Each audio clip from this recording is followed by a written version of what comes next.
토트넘이 한국을 방문한다는 소식 다들 아실 겁니다. 쿠팡 플레이의 주관하에 펼쳐지는 이번 토트넘 내한은 득점왕 손흥민의 열기를 더욱 이어가게 하고 있습니다. 과거 2007년 이영표가 토트넘에 있던 시절 설기현의 레딘과 함께 내한한 바 있는데 아시아 최초 득점왕을 배출한 한국이기에 그 당시의 반응보다 훨씬 뜨거운 현재 일본 상황입니다. 이번 토트넘 내한은 7월 13일 서울 상암월드컵 경기장에서 팀 K리그 올스타와의 경기를 시작으로 7월 16일 수원월드컵 경기장에서 세비야를 초대하여 친선 경기를 갖습니다. 전문가들은 경기 입장료와 마케팅 수익을 포함하여 두 경기 합산 무려 230억 원 이상의 경제적 이익을 추산하고 있는데요. 손흥민 선수를 포함하여 토트넘 선수단 대부분이 내한할 예정이며 세비야에서는 손흥민의 전 동료인 라멜라를 포함하여 헤수스 나바스, 쿤데 등 스타들이 질비해 막대한 경제 수익을 거둘 것으로 예상됩니다.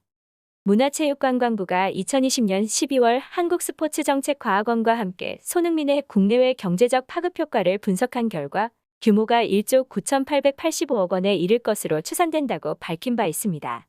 이 중 손흥민의 몸값으로 추산된 1,206억 원을 제외한 1조 8천억 원가량이 모두 손흥민이 만들어낸 직간접적 경제 효과였는데 당시 분석 이후 손흥민의 뛰어난 활약이 이어진 점을 고려할 때 경제적 효과는 더 상승했음이 분명하고 득점왕을 차지하고 난 시점에는 몸값도 2배 이상 뛰었기 때문에 손흥민은 아직도 저평가를 받고 있다는 분석입니다. 이에 일본의 반응이 심상치 않아 화제가 되고 있는 상황입니다. 손흥민은 아시아 최초로 프리미어리그 득점왕을 차지했는데요. 일본의 한 시청자 여론조사기관에 따르면 한국은 손흥민이라는 세계적인 스타로 인해 이렇게 국위선양을 하는데 일본은 대체 무엇을 하느냐며 불만감을 드러낸 것인데요.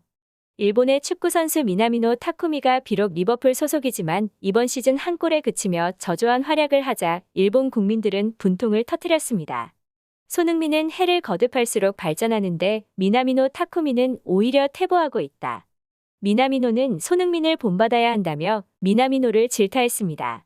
또한 손흥민이 국가에 가져다주는 경제 효과를 언급하며 손흥민 한 명으로 한국은 전 세계의 나라의 위상을 높이고 있다.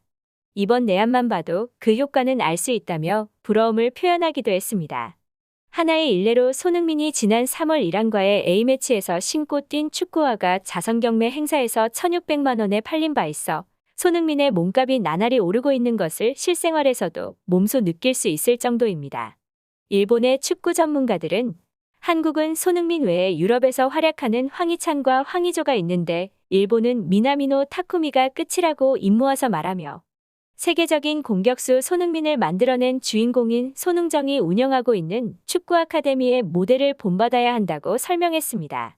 손흥민 축구 아카데미는 손흥민을 키운 손흥정이 수석 코치로 활동하고 있는 곳으로 일본과 중국 등 다른 아시아 국가에서 모범이 되는 아카데미입니다.